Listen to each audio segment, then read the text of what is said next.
the laughter, when the Wehrmacht first met the monster. June 24th, 1941, 05:47 a.m. A thin gray mist still clings to the damp Lithuanian earth just north of Rossania.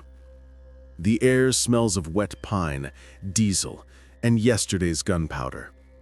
You can hear the 6th Panzer Division before you see it, the low growl of Maybach engines, the clanking of tracks, the shouts of confident young men who believe the Soviet Union will fall in weeks. Motorcycle scouts crest the low rise first. They brake hard, tires skidding in the dirt. One KV-1 gunner actually laughs out loud, pointing. There, dead center in the only hard-surfaced road for miles, flanked by swampy fields and dense forest that no vehicle can cross, sits a single tank. Not a T-26, not a BT, a KV-1. 70 tons of sloped, glacier-green steel, turret slewed slightly to the left, long 76.2mm gun staring straight down the road like it owns it. A red star the size of a dinner plate on the turret side. No infantry, no support, no movement, except the lazy drift of exhaust from its rear deck. Colonel Erhard Raus, commanding the lead Kampfgruppe, pulls up in his command half-track, binoculars up. He stares for 5 full seconds, then actually smiles. "Einer?" he says, voice carrying over the idling engines. "Just one?" Laughter ripples down the column. Panzer commanders stand in their cupolas, slapping turret roofs. A lieutenant in a Panzer III shouts, "Shall we push it off the road with our bumper, Herr Oberst?" More laughter. Nervous at the edges, but real. These are the men who just sliced through the Baltic border divisions like butter. They have not been stopped once since June 22nd. Raus raises a hand. The laughter dies, but the grins stay. He orders the obvious. 5cm, POC 38 battery. Unlimber, 800 meters. Fire at will. 4 guns swing into position. Loaders ram sabot rounds. Gunners peer through sights, muttering about how the thing looks like a barn on tracks. First shot. Crack. A bright spark on the KV's frontal glasses. The shell ricochets skyward with a screaming whine. Second gun. Third. Fourth. 8 shots in 30 seconds. Every single one sparks, whines, and disappears into the morning mist. Silence. Someone in the column whispers, "Mein Gott." Raus's smile is gone now. He orders the guns closer, 400 meters. The battery commanders protest. Too close for comfort. Raus snaps. Then make it uncomfortable for him. They drag the guns forward, under the KV's silent gaze. At 300 meters, they open fire again. The KV still doesn't move. It simply sits there, engine idling, as if waiting for the Germans to finish their tantrum. Then, the turret transverses. Slowly, deliberately, the long barrel swinging like the hand of a clock. It stops. The gun elevates a fraction. Boom! The concussion rolls over the column like a wave. 400 meters away, the leftmost POC 38 disappears in an orange-black fireball. Ammunition cooks off in rapid bangs. Screams cut through the morning. The crew never had time to run. The 3 remaining guns fire frantically. Sparks. Ricochets. Nothing. The KV-1 fires again. Second gun destroyed. The surviving gunners abandon their pieces and sprint for cover. One man is still running when the third shell lands exactly where he had been standing. In less than 2 minutes, an entire anti-tank battery has ceased to exist. and the KV-1 still hasn't moved from its spot. Now the laughter is completely gone. Rouse stares through his binoculars, jaw working. His driver hears him mutter a single word: unmöglich. Impossible. Behind him, 3 kilometers of vehicles, hundreds of trucks, fuel bowsers, staff cars, prime movers, Panzer IIIs, IVs, sit bumper to bumper, engines idling, going nowhere. 1 tank, 1 unknown crew, 1 road. And the spearhead of the Wehrmacht has just slammed into a wall it cannot see, cannot understand, and, for the first time since the war began, cannot break. The sun climbs higher. The mist burns off. The KV-1 waits. The realization: a division learns the meaning of impotence. 6 a.m. The same road, the same tank. Colonel Rouse has dismounted, boots crunching on broken glass from the Pak guns. He walks forward with his adjutant until they are 500 meters from the KV, close enough to see the fresh silver scars on its glacis where the sabot rounds kissed it and died. He does not speak for a long time. Behind him, engines are cut to save fuel. The silence is unnatural. 10,000 men, 190 tanks, 700 trucks, and the only sound is birdsong and the low, patient thrum of a single V2 diesel. Word spreads faster than any radio message. The road is blocked. Not damaged, not mined. Blocked by 1. General Major Franz Landgraf, commander of the entire 6th Panzer Division, arrives in a cloud of dust 20 minutes later. His Kubelwagen has to nose between stalled vehicles like a fish swimming upstream. When he finally reaches the front, Rouse salutes stiffly and hands over the binoculars without a word. He looks, lowers the glasses, looks again. Whose bright idea was it to engage with 50mm pop guns? He asks, voice dangerously calm. Mine, Herr General, Rouse answers. Landgraf only nods. He has seen the burning anti-tank guns. He has seen the crews being loaded onto stretchers, some missing limbs, some missing everything below the waist. He turns to his operations officer. Bring up the Panzer Battalion. I want that thing flanked and finished. But there are no flanks. Left and right of the road, peat bog, waist-deep water, alder thickets. A Panzer III that tried to leave the road 10 minutes ago is already bellied out, tracks spinning uselessly, crew waiting back humiliated. Landgraf's face hardens. He keys the division net himself. All units, Kampfgruppe Rouse. The road is closed until no further notice. Maintain discipline. No unnecessary movement. Conserve fuel. For the men in the column, the message is simple. We are stuck. 8:40 a.m. The first proper tank attack. 8 Panzer IIIs from 11th Panzer Regiment, 5-centimeter guns loaded with the new Pegri 40 tungsten rounds, roll forward in pairs. Their commanders have been told the monster's armor is only thick from the front. Get on its sides or rear, and it dies like anything else. The KV lets them come to 800 meters. Then its turret wars again. The sound is soft, almost polite. The lead Panzer III explodes at the turret ring. The tungsten round never left the barrel. A second Panzer takes a hit through the driver's visor. The tank veers, burning into the ditch.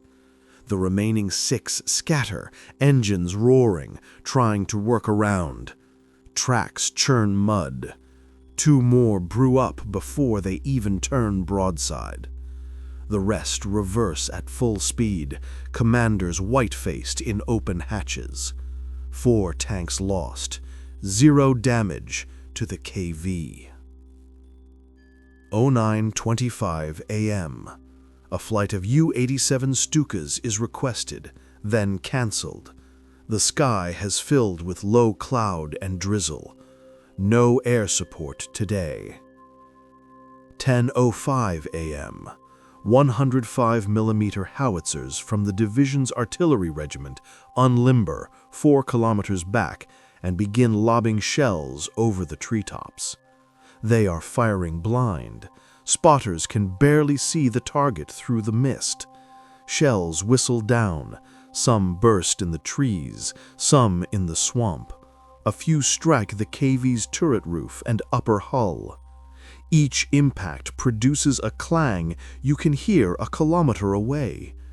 Each time, the great green turret traverses a few degrees, as if annoyed, then returns to watching the road. No penetration, no fire, no surrender. By noon, the division's fuel state is becoming critical. Trucks that have idled for 6 hours have burned through a quarter of their load. Ammunition expenditure is already above daily norms, and still the road is closed. Men begin to talk in low voices. They call it Der Riese, the giant. Some say it has no crew, just a ghost driving it. Others swear they saw the commander's hatch open once and a woman's face look out. Ridiculous, but the story spreads anyway. A few older sergeants, veterans of 1939 and 1940, remember something like this from France. The KV-1 that held the road at Stone for 3 days. But that was one battle. This is one tank, one day, one road. And the Wehrmacht has never, ever been stopped like this. At 13:30, Landgraf makes the decision that no German general wants to make in 1941. He orders the 88mm Flak batteries forward. The guns that were meant to slaughter bombers over Berlin are going to hunt a single tank. Because nothing else works, and because the 6th Panzer Division, the pride of Army Group North, the fist that was supposed to be in Daugavpils by nightfall, is being humiliated by a machine that refuses to die. You can almost hear the KV's engine laughing now. The rain starts, a cold, steady Baltic drizzle that turns the road into a greasy ribbon and the fields into soup. 4 8.8-centimeter Flak 36 guns, the dreaded Act, are manhandled forward by half-tracks and 30-ton prime movers. Their long barrels glisten like spears. Crews work in silence, eyes flicking to the motionless KV every few seconds, as if it might suddenly charge. The guns deploy in a loose semicircle 1,200 meters out, hull down behind a slight rise. Camouflage nets stay rolled. There is no time and no point. Everyone knows the KV can see them. The battery commander, Hauptmann Krieger, sights personally on the first gun. He has shot down Wellingtons over the Ruhr with these pieces. He has never fired one horizontally at a ground target in anger. He gives the order anyway. Los! The first 88 roars. Recoil slams the carriage backward. The shield rings like a church bell. At this range, the shell is still supersonic when it strikes the KV's turret cheek. A blinding flash, a clang that echoes for miles. A fist-sized chunk of green paint is stripped away, and that is all. Krieger's loader already has the second round in. They fire again and again. 8 guns now, deliberate fire, 1 round every 10 seconds. The air fills with the rip of departing shells and the continuous metallic gong of impacts. The KV does not return fire at first. It simply sits, absorbing punishment meant for 4-engined bombers, shrugging it off like hail on a tin roof. Then, at 14:39, the turret turns with glacial calm and the 76.2 millimeters speaks once. A single high-explosive shell arcs over the rise and lands directly among the ammunition limbers parked 50 meters behind the guns. 6 tons of 88mm rounds detonate in a single, titanic blast. A black-red mushroom cloud climbs into the rain. Men are thrown 30 meters. One half-track rises end over end and comes down burning. Kreeder is on his knees, ears bleeding, staring at the crater where half his battery's ammunition had been. He looks back at the KV, still unmarked, still waiting, and for the first time in the war, a German officer openly swears on an open channel. The remaining 88s keep firing, but now the crews flinch every time the KV's turret moves. 16:05. Dusk is still hours away, but the cloud and rain make it feel like twilight. General Landgraf has had enough of frontal solutions. He orders engineers forward with 50-kilogram hollow charges, the big shaped charge satchels meant for bunkers. Volunteers only. 12 men from Pioneer Battalion 57 creep through the wet grass on their bellies, dragging the charges on sledges. They know the KV cannot depress its gun low enough to hit the ground immediately in front of it. They also know the coaxial machine gun. They reach the dead ground 30 meters from the tank's left flank. Rain drums on their camouflage smocks. One pioneer, a corporal from Vienna named Hans Grunwald, actually manages to stand and slap a charge against the KV's side skirt before the Degterioff in the hull spits fire. Grunwald is cut in half. The charge falls harmlessly into the mud and does not detonate. The other 11 scatter. 2 more are hit before they reach cover. The KV never moves. It simply murders them with the casual efficiency of a man swatting flies. 1647, a second attempt, this time from the rear. A daring lieutenant named Rolf Muther takes 4 men and a captured Soviet DT motorcycle combination through the forest trails locals swear are impassable. Miraculously, they emerge behind the KV, 120 meters away, hidden by alders. Muther personally runs forward under covering fire from his own MP-40, jams a Tellermine against the KV's rear grille, pulls the fuse, and sprints. The explosion is deafening. Flames shoot 20 meters into the air. Black smoke pours from the engine deck. For 10 beautiful seconds, the German infantry watching from the roadside believe it is finished. Then the flames die down, the exhausts belch once, twice, and the V2 catches again.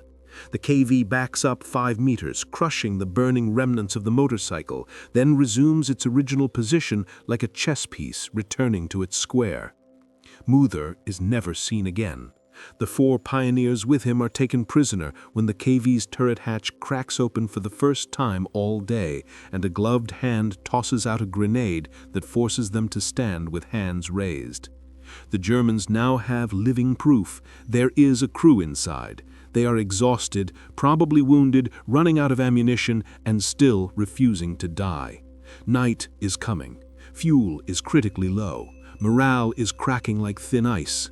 And somewhere inside that scarred green monster, a handful of nameless Red Army soldiers are writing one of the loneliest, most stubborn pages in the entire war. 1952.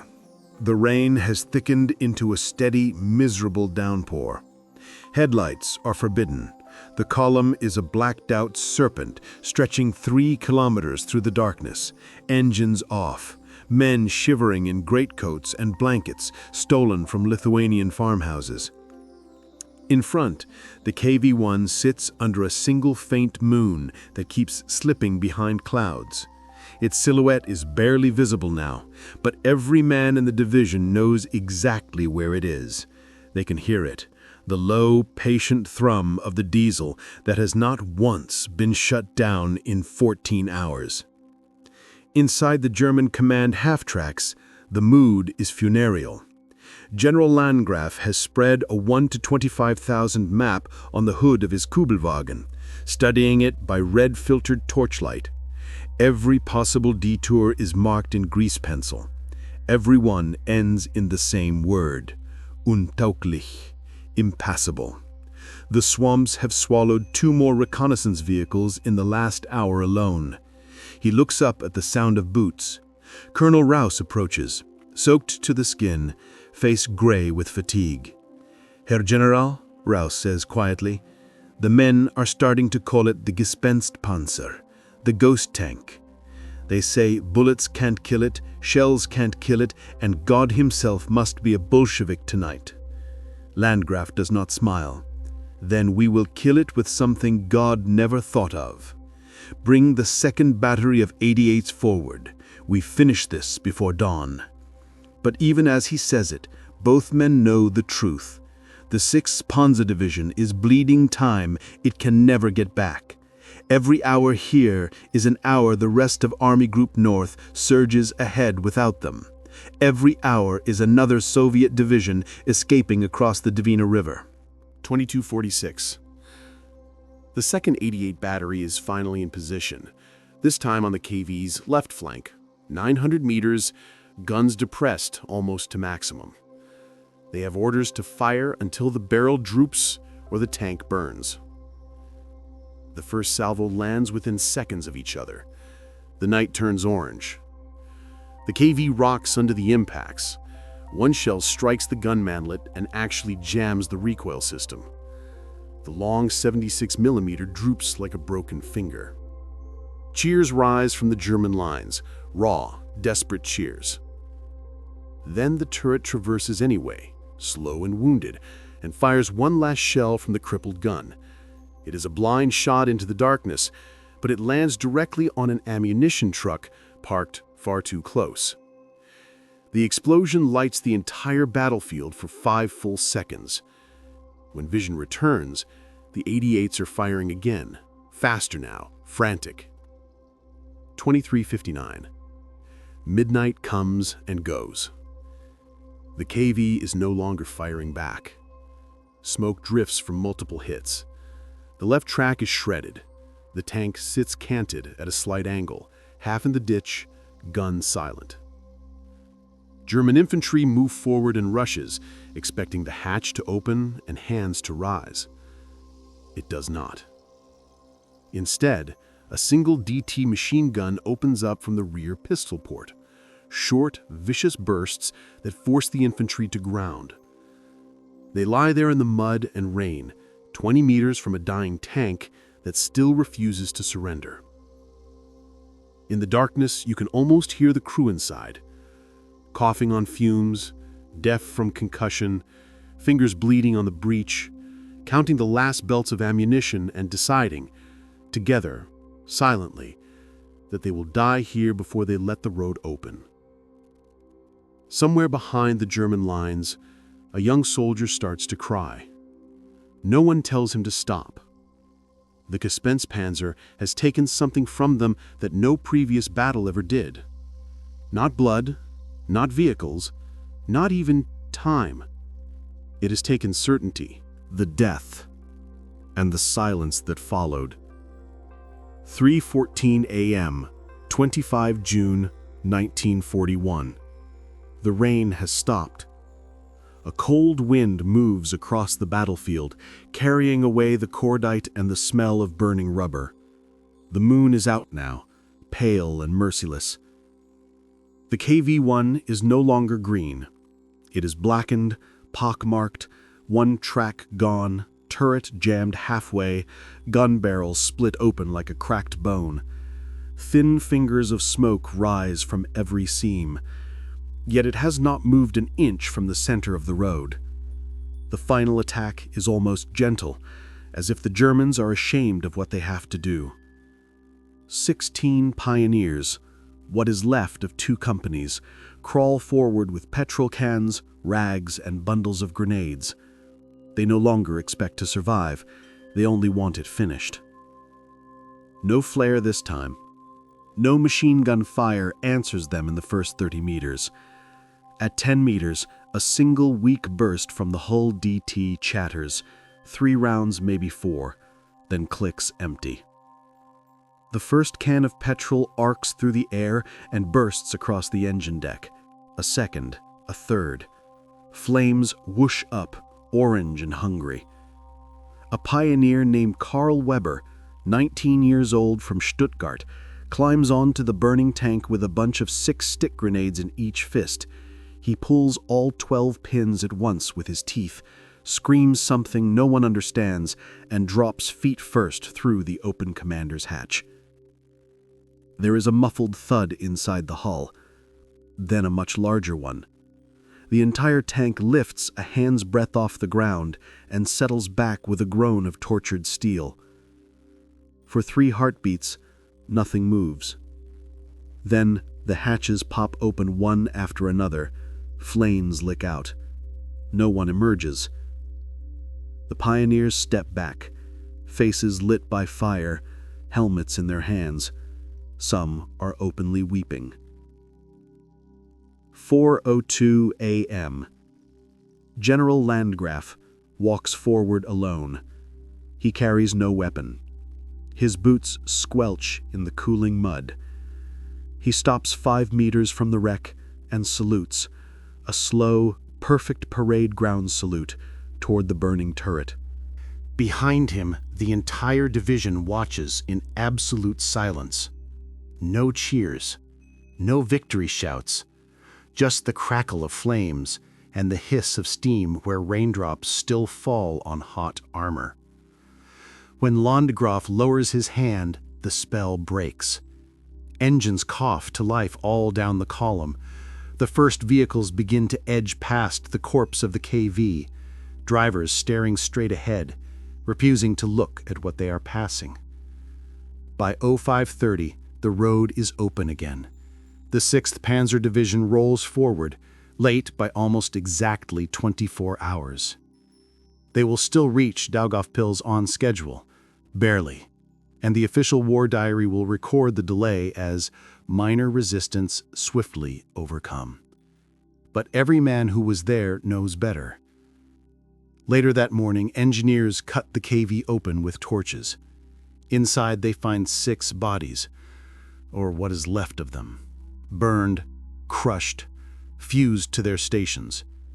No papers, no names. One man still has his hand welded to the gunner's wheel. Another sits upright in the driver's seat, head bowed as if asleep. In the turret basket lies a crushed portrait photograph, a dark-haired woman holding a baby. The glass is shattered, but the faces are still visible. The Germans bury the crew in a single shell crater beside the road. No markers, no ceremony. Then they push the hulk into the ditch and drive on. The war continues. The invasion roars toward Leningrad and Moscow. But somewhere in the collective memory of the 6th Panzer Division, a single Russian tank, crew unknown, origin unknown, still sits in the middle of a Lithuanian road that no longer exists on any map. And every year, on the 24th of June, a few old men, fewer now, every year, raise a quiet glass in some Bavarian village or Berlin apartment and speak the same words, für die Unbekannten, for the unknown ones. Because some defeats are heavier than victories, and some victories taste only of ash.